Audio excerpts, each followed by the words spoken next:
nung last meetings is that ang topics natin about being as, yung una is being as one, 'di ba? Or yung unity of a being, and then being as true, 'di ba? And yung lastly is being as good. 'Di ba yun yung Latin term na ens unum verum factum, ganun, 'di ba? Or factum, ano, ens unum factum verum kako sana. Um, yun. Being as one, as true, and as good. And nalaman din natin sa being as good na it's the desire of the will of man and the intellect of man to desire for this what we call goodness. Diba? Lahat tayo dinedesire natin ang goodness. No, not in a moral per se na goodness, but metaphysical goodness, no, which is yung goodness na tinutukoy niya is the perfection of a being. Diba? Sino bang being ang gustong maging imperfect? Diba? Sino bang gusto sa inyo na mawalan ng kamay or paa?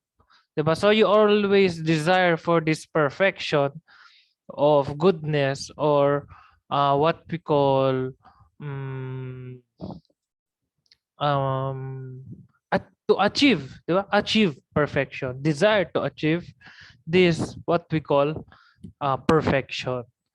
So, in beings endowed with life, dito na tayo sa notes natin, it is evident that there is a tendency towards the perfection of one's being. Sabi niya, so there's a chance that the being of an existing being could be perfect. So sabi niya, there's a chance.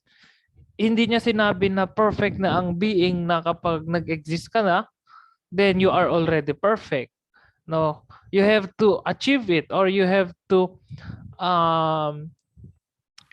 grasp it. Kailangan na ikaw yung mag-desire nung concept nung perfection, hindi yung, kasi you cannot attain perfection if you do not desire it, of course.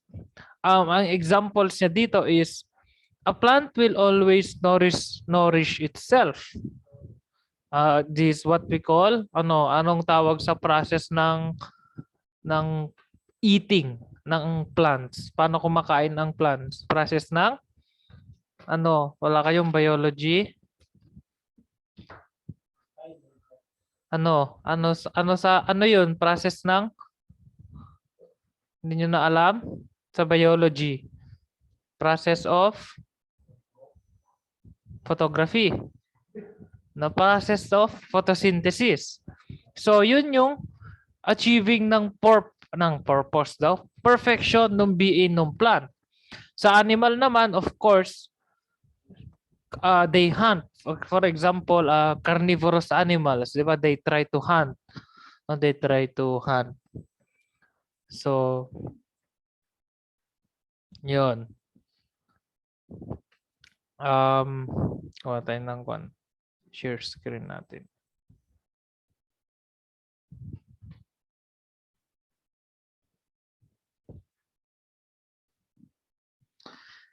And of course, in the case of man, sabi niya, the tendency is not merely something inbuilt on a matter of sense, as it is in the case of plants or brute animals. It is, as we have said, the case of man's mind or intellect, for that matter, directing him towards what he understands to be good.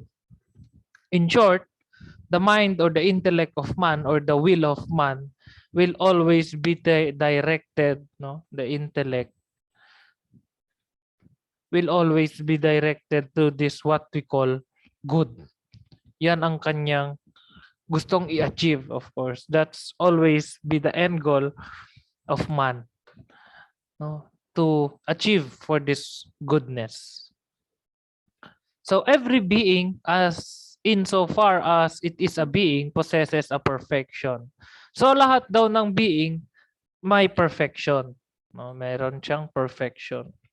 not the perfection of its being, but its perfection of number one, its existence. No, kapag nag-exist na ang isang being, therefore it has perfected the concept of existence kasi nga nag-exist na siya. So a what do you call this, a being that doesn't still exist, for example, no, yung supposed to be na magiging baby ng isang mag-asawa, that's not yet the perfection of a being. Bakit? Kasi wala pa siyang existence, diba? Hindi pa siya nag-exist. And number two, sabi dito, as well as the perfection of its nature actualized by its existence. So, the nature naman ngayon yung pangalawa. The nature of that being, no? By way of its, babalik tayo sa number one, existence. Ano example nito? 'Di ba? Yung nature ng isang being, the dogness of a dog, 'di ba? That's a nature of a being, the tableness of a table. 'Di ba kasi kung babalikan natin sa hindi pala babalikan kasi wala pa kayong ganun. Subject na hermeneutics, 'di ba? The interpretation of a something could have multiple meanings. For example, sa concept ng um, table. Diba? A table could be, ang main purpose ng table is to put something on top of it, 'di ba? Patungan. But it could also be na pwede mo siyang gawing platform, 'di ba? Patungan mo siya para abutin ang, for example, ilaw, 'di ba? Or cobwebs or anything for that matter. So, yun yung nature ng isang being. And sabi dito sa notes natin, those are the two things that is perfected because of the existence of a being. Its existence and its nature. So therefore, every being is capable of being the object of the desire of the will. Or in short, the object of goodness. No? Every being could be, yan lang yung simple explanation ng sentence na yan. No? Every being is a what do you call this? Or could be, no? Could be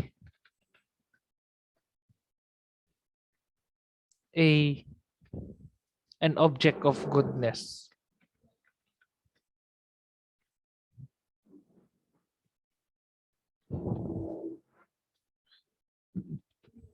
In short, every being could achieve this what we call perfection. Kasi yun naman yung goodness sa metaphysical sense, no? Perfection. So similarly, being is capable of bringing about the perfection or fulfillment of other beings insofar as it possesses perfection itself. In short, that being will not just bring goodness upon itself or perfection upon itself, but it could also share, no, or help others to what? To attain perfection and goodness. And again, not in a moral sense, but in a metaphysical sense. Kasi philosophy of being ang subject natin, hindi ethics. But of course, they are still connected. No? Hindi mo maiintindihan ang concept ng goodness kung hindi mo siya ilalagay sa moral context. So, yon. So, by ontological goodness or the nature of the being or the nature of the being of the goodness of the nature of a being, therefore, we mean that attribute by which every being, insofar as it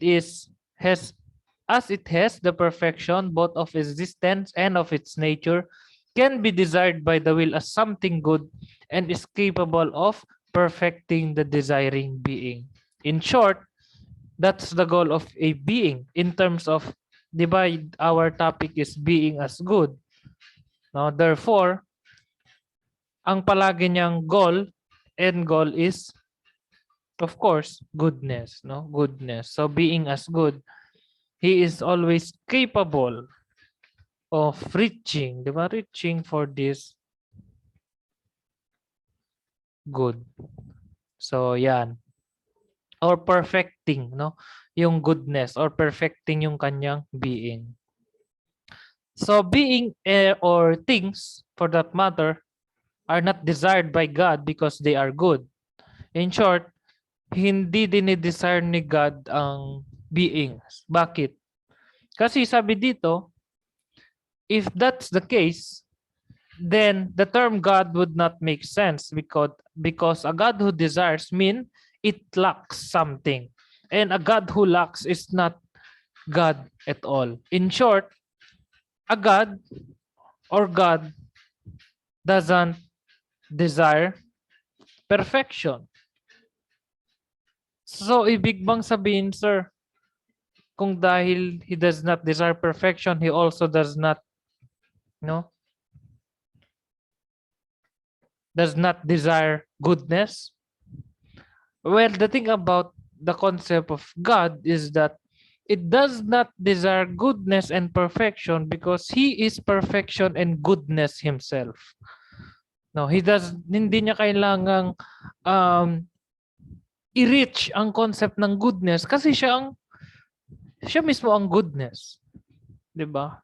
God doesn't desire good, instead he is the concept of good. So, yun. So rather, beings are ontologically desirable. Ontologically good because God is good and all things are in some way copies of the infinite divine essence on goodness. To understand this, babalik tayo sa sinabi ng Bible, di ba? God created us in His own image and likeness. Sa theology, Imago Dei, di ba? Image and likeness of God. Because, of course, meaning because God is good, very logical. No, this statement is very logical because God is good. No, God is good pala yan. Because God is good. Therefore, His creations are also good. So, yan. Kaya yung mga creations niya, tayong mga beings na He created also desires for this what we call good. So, yun. Thus, this being said, morality, ano ba ang morality? Morality is the concept of what is good, no, para sa man. Morality is not purely subjective construct. Or in other terms, what is good for you may be bad for me. Consequently, to each of his own. Rather, good and value are founded ontologically. No, babalik tayo that in metaphysics, what we study is the nature of the being.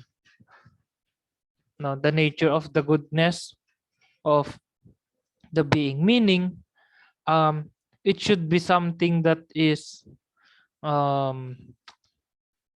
it is, yun nga, sabi ko, the nature of a being. So, that's what we mean when we say ontological. No. So what is good for the will is true for the intellect. Now, good and true cannot be founded on non-existence. Therefore, being that which is the foundation of morality. So, ang gusto niya lang sabihin diyan is that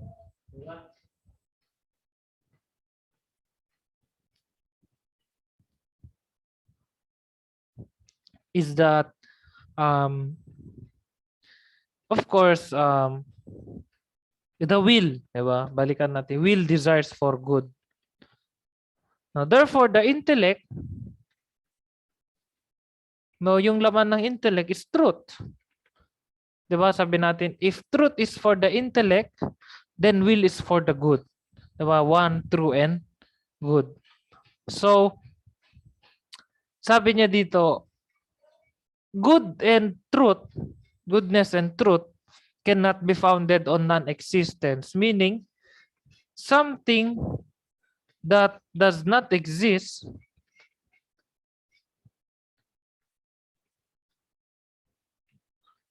could not be good and true. Kasi nga, hindi siya nag-exist. Therefore, a non-existence could not attain goodness and truth, sabi dito. So therefore, ang existence itself, or that which is, no, existence itself, or the being itself, is the foundation, di ba? Or basis, or call it what you might want to call a basis, foundation, or the ground of what we call, or source of this what we call morality or goodness, no? So yun.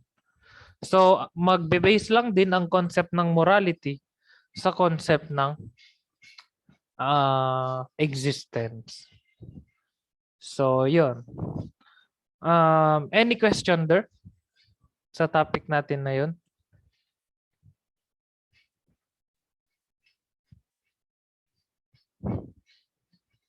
Guys? Diyan pa kayo, guys? Sir Andrew. Oh, Sir, tanong ko po, what is the difference between metaphysics and ano kasi to? philosophy of being. No, sir. Metaphysics and ano ba yun? Physics. Morality ba yun? Oo, morality. Anong differences nila? Wala, ang metaphysics is the study of being as such. Morality is the study of what is good. Diba? That's ethics, the study of what is good, what is right, and what is wrong. Sa metaphysics naman, what we study is the being itself, the nature of the being as such, being as is. So, in short, it's more, metaphysics is more on the existence, no, existence of a being. Unlike sa morality naman, it's more on the actions, no, actions of a being, whether it's right or wrong. So, yun, yung difference nila. But, they are connected, na isa sila sa pillars ng branches ng philosophy, di ba? We have metaphysics, we have ethics, we have aesthetics, and we have logic. So yun yung mga kumbaga big foundations ng philosophy. So kung hindi nyo alam yun, hindi nyo memorize ang metaphysics nyo or ang ethics nyo, kahit lang yun, no? Morality, hindi nyo alam ang basic logic nyo,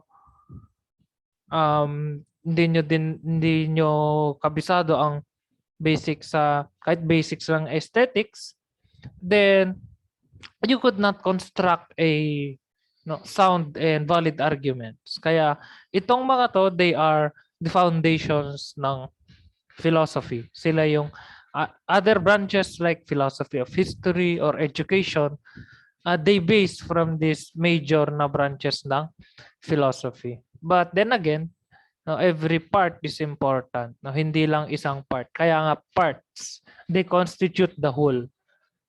So yon, that's what it is. Metaphysics and ethics. Thank you, sir. Any more? Actually, metaphysics, ang literal translation niya, meron kasi akong notes na kakahanap ko lang, na-realize ko yun pala dapat ang una kong tinuro. Kasi hindi pala naibigay ni Father sa akin, but notes ko yun nung nag-aaral pa ako. And explain dun kung saan galing ang term na metaphysics. Actually, metaphysics is literally translated as beyond. Beyond physics. Or, for short, beyond what is seen. Kaya nga sobrang abstract ng pinag-aaralan sa metaphysics because it is beyond what we see. Diba? Being itself, existence, those things are not seen. Hindi sila physical per se, but more on something that is beyond. Kaya metaphysics ang tawag dito. Yun, what's the Rene? Sir, I have a question. Oh, what's your question? Why God didn't give the 100% of goodness and perfection if gusto lang naman niya, if yung goal lang naman niya sa atin is maging mabuti tayo and maging perfect yung mundo? Freedom, my child, freedom. Kasi wala nang concept ng freedom. Kung nakinig kayo sa defense si Sir Paulo, no, kung walang concept ng God, 'di ba, yung kwan doon is that kasi parang the syllogism fell apart, or yung logic ng statement na if God does not exist, 'di ba, then freedom does not also exist. Pero pag ginawa mong God does not exist but freedom still exists, nasisira yung statement. And ganun din siguro bakit hindi tayo perfect. No, because ang concept niya naman kasi is that kung babalikan natin si Augustine ata yun. Yes, Augustine. Nung sinabi niya na we are just pilgrims of this earth and real citizens of heaven. So what he said is that sa atin kasi, we think of our struggles in this earth, earthly struggles or worldly struggles, as evil. But sometimes we don't see that those are challenges. No, we are just, kumbaga, parang bisita lang tayo sa mundo. Kasi ang tunay nating home is heaven. Of course, this concept only applies if you're religious. But if you're not, no, tulad nga ng palagi kong sinasabi, kahit na anong pilit mong ipaintindi sa isang taong hindi naniniwala ang concept ng God, kung ayaw niyang maniwala, then you could never force him to believe. No, but if you are a believer, then yun. No, because mawawala na ang concept ng freedom and yung our fight para ma-attain ang heaven or goodness kung magiging perfect na tayong lahat. And moreover, palagi ko ring sinasabi, isa sa mga realizations ko is that you cannot appreciate the concept of goodness kung walang concept ng evil. In short, hindi mo masasabing masarap ang higop mo ng kape kung hindi mo pa naranasang humigop ng hindi masarap na kape.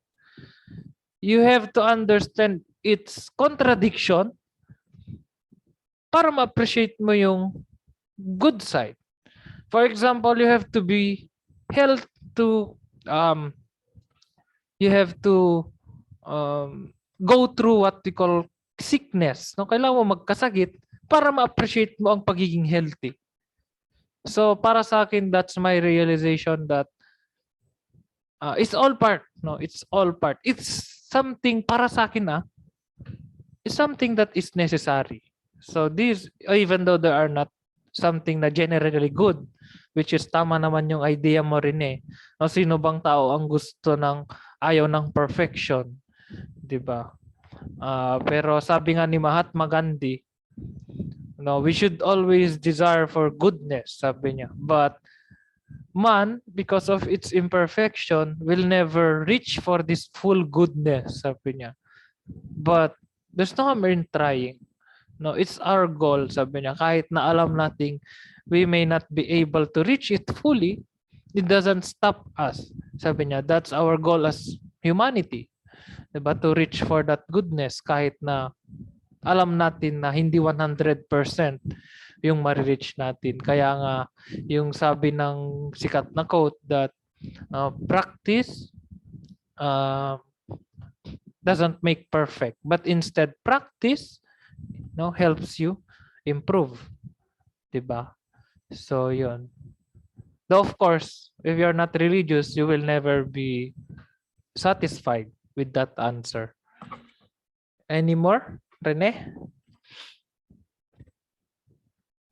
Pero that's a very nice, ganyan ang kuan, ganyan, that's how you um construe or create metaphysical questions. Ay yung tanong ni Rene na kung kung kung pwede lang pala na i-reach yung perfection, ba't di pa lang tayo ginawa na full perfection, di ba? That's a very metaphysical question. Yan, very good. Ano pa?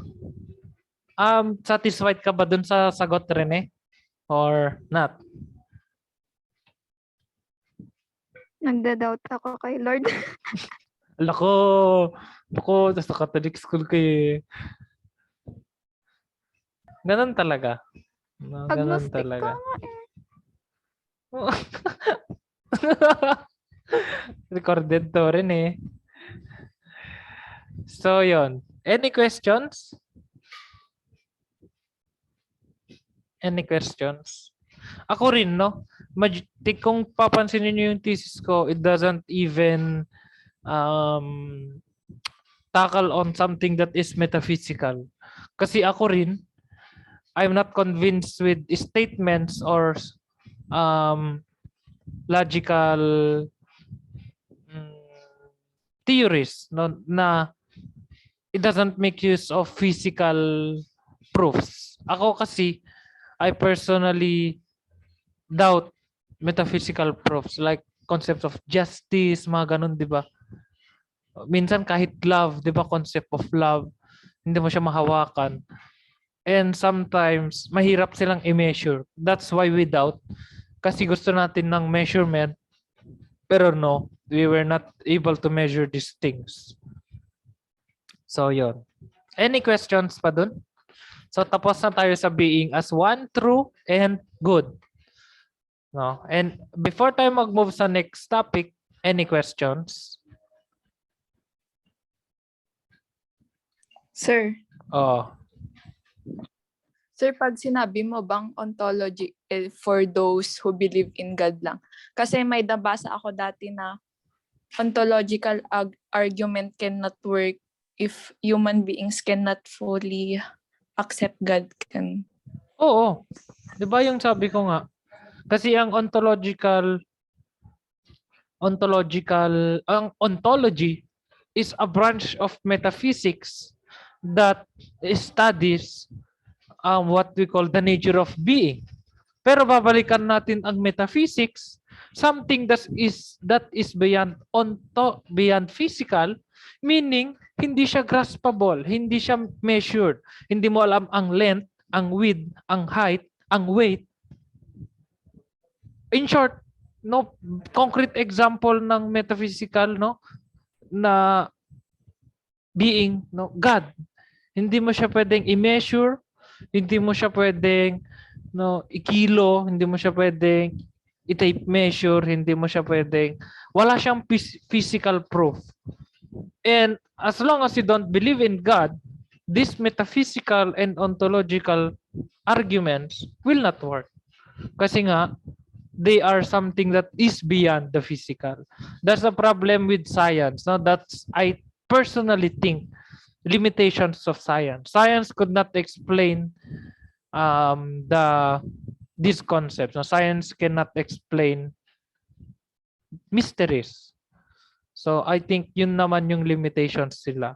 But the problems of ontology naman and metaphysics is that they cannot prove things physically.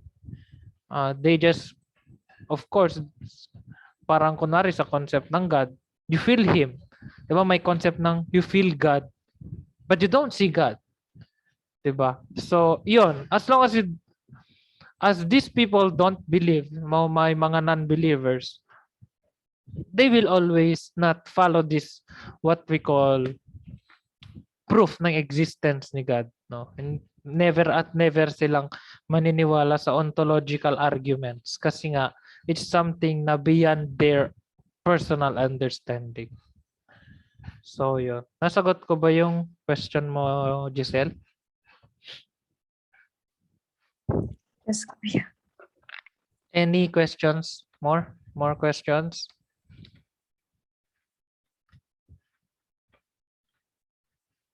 Nan? Wala na? Wala na? Guys?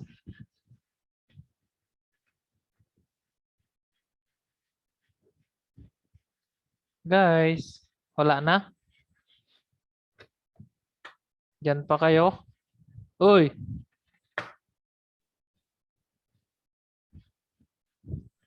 Wala na kuya. Ay, wala na sir. Okay. So, punta na tayo. Ang tanong, naintindihan nyo ba yun? Yung being as one, true, and good. Gets ba?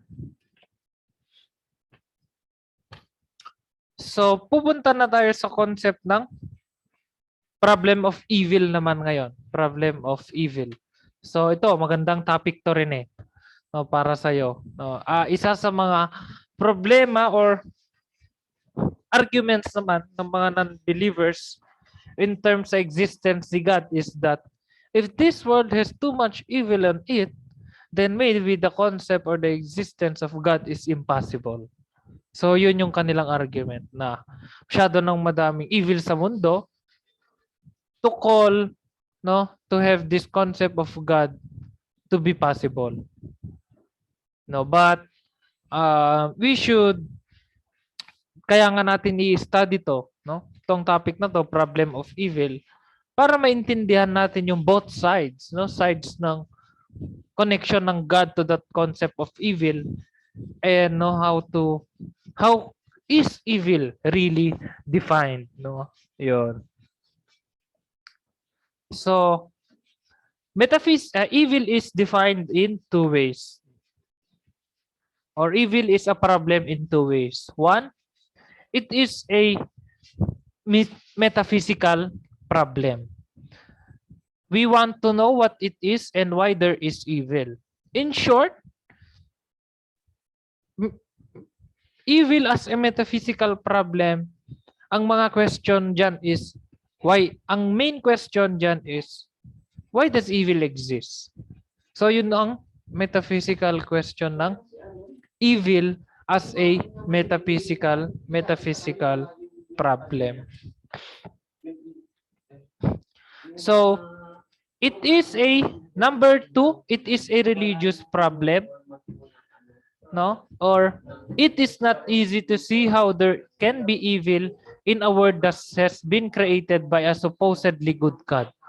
Ito na yung sinasabi ko sa iyo kanina, Rene, no? That if God really exists, then why there is so much evil in this world? Ito naman yung religious problem in connection to evil. Or, in short, ang tanong dito, what is the relation of evil, existence of evil, to that of the existence of God? So sabi niya, these problems have to be dealt with separately. So in the metaphysical level, we do not consider evil subjectively but objectively. So evil para dito sa metaphysical sense is that it is not something na personal but instead something na universal. No, basahin natin tong example to understand it more, no?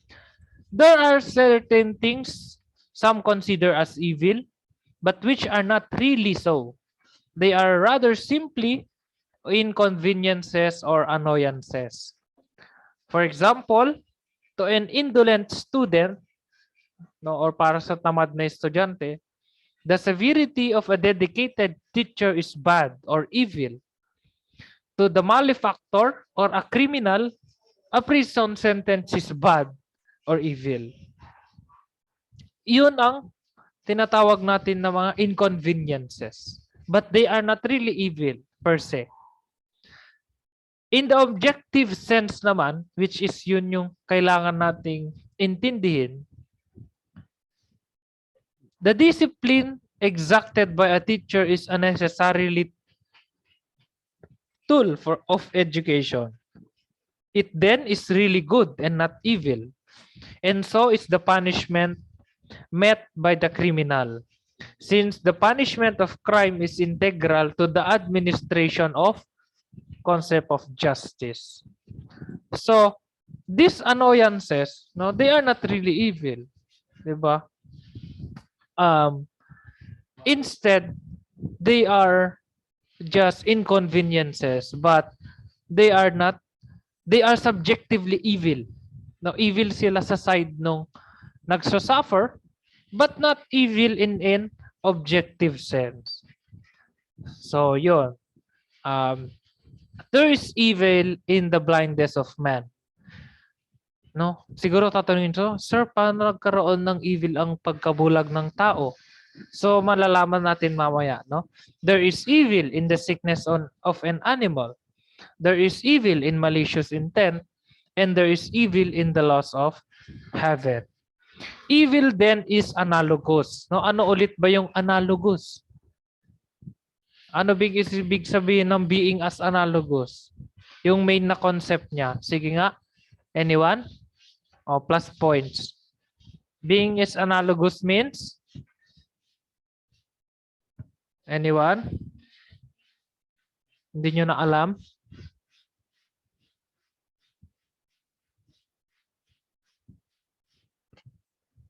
Brother Jester, what is being as analogous?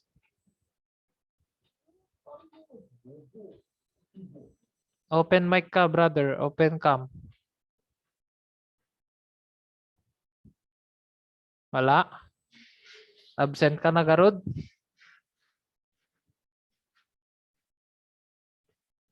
Ano ang being as analogous? Anong definition niya? Brother.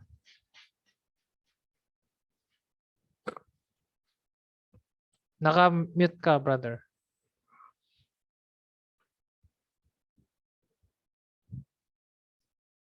Sir, Oh, being as analogous.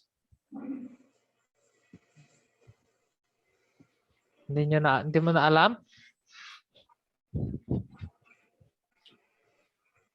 kalimutan ko na, sir. Kalimutan mo na. O anyone din, anyone. Guys, wala man lang nakakaalala. Prelim yan. First topic, di ba? Ano, ikaw? Gabi, what is being as analogous? Parang comparable, sir. Parang, hindi ko alam yung definition niya, sir. Pero parang yung being as analogous is parang it can be compared to anything, ganun po. Doon na, 50%. Giselle, what is being as analogous? Sir, intrinsically different, but Essentially the same. essentially the same. Yun ang hinahanap kong sagot. No? In short, pag sinabing analogous, no, sabi dito, evil is analogous, meaning evil can all be different. Di ba? Intrinsically different. Magkakaiba ang forms ng evil. Pwedeng blindness ng man, tulad dito sa example natin. Or could be the sickness of an animal or a man, the malicious intent of a man. Those are forms of evil. They are all different. Kung papansinin mo, di ba, parang wala silang connections. But at the same time, there are similarities. They are essentially the same. Ano yung pagiging the same nila? They are all the same na evil silang lahat. A form of evil silang lahat. So, yun, that's why evil is analogous. So in any case, however, the common denominator of every manifestation of evil is the privation of a perfection of a being is supposed to have or already attained. Yun ang definition ng evil sa metaphysics. No? Tandaan nyo yun. You write that down or you underline that, highlight that. Kung meron man kayong notes, no? The privation, no, ito ang definition ng evil. Privation of, wait, saan na tayo? A perfection of a being. No, in short, nawawala yung perfection ng being when there is this what we call evil, no? So it's the privation of a perfection of a being. So for example, health, concept ng health, the privation of the concept of health is sickness. Therefore, sickness is evil. Man is supposed or is naturally have this ability of sight, no? Nakakakita ang man. Pero pag nawala yung ability nila to have this sight, nagkakaroon ng blindness, nagkakaroon ng privation ng perfection. Hindi na siya perfect being kasi wala na siyang sight. And that now is a form of blindness, a form of evil. Now, ganun din sa concept ng wealth. There's this concept of wealth. It becomes privated when there's this concept of poverty. Diba? So these now are, I should say, evil beings insofar that they are or they private the perfection of a being. And actually, evil is not a being, no? It is a privation of a being. So evil is a privation, not merely an absence of good. Tandaan nyo ulit yan. Evil is a privation, not an absence of goodness.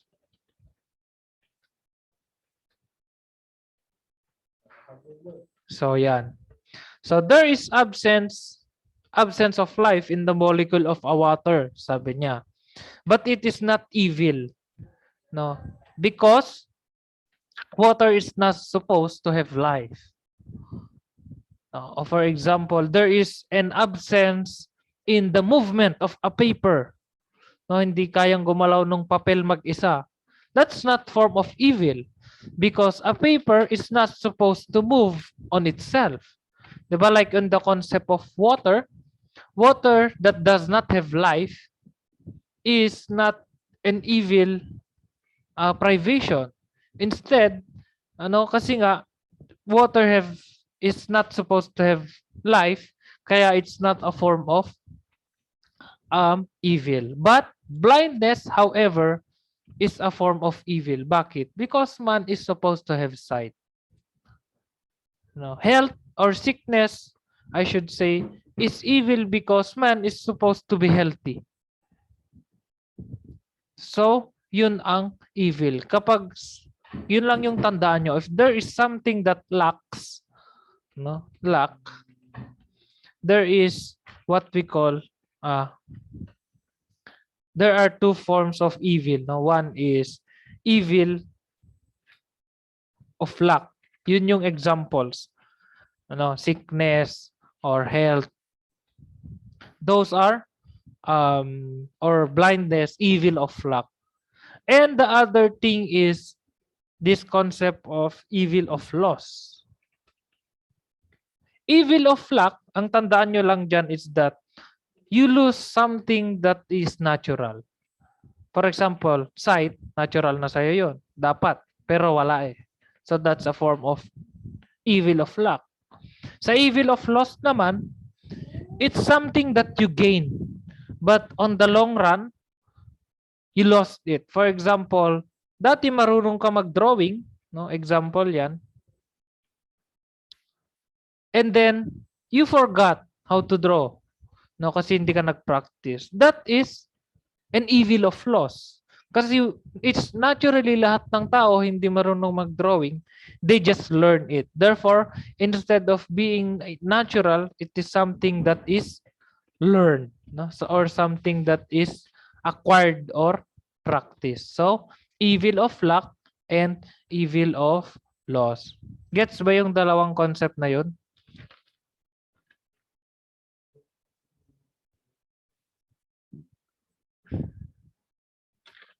Kuya, ay sir, paulit nga dun sa evil of laws. Evil of loss? Example dito is natuto kang gawa tayo ng senaryo, no? Si Rene natuto nagpiano. So that's a form of goodness now. Karoon siya ng goodness is in which Rene now, no? Example yan. Rene no, learned to play piano. No, when she learned to play piano, it became something that is good. No, and then he forgot how to play the piano. Perhaps hindi siya nag-practice or nawalan siya ng gana, nawalan siya ng interest, and she stopped playing the piano. That is what we call, imbes na good, naging evil na siya. But in the sense that it is a loss kasi nawalan siya. Therefore, it is an evil of loss. Kasi nga, naturally naman, lahat ng tao walang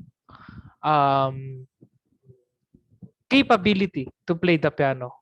Instead, natuto lang din naman lahat. So therefore, it is a possibility evil of loss. Gets ba yun, Rene? Na-gets mo yun na part? Yes, sir. Okay, wala nang time. So doon na muna tayo mag-end. Any questions more? Questions? Disability. Sir, Oh.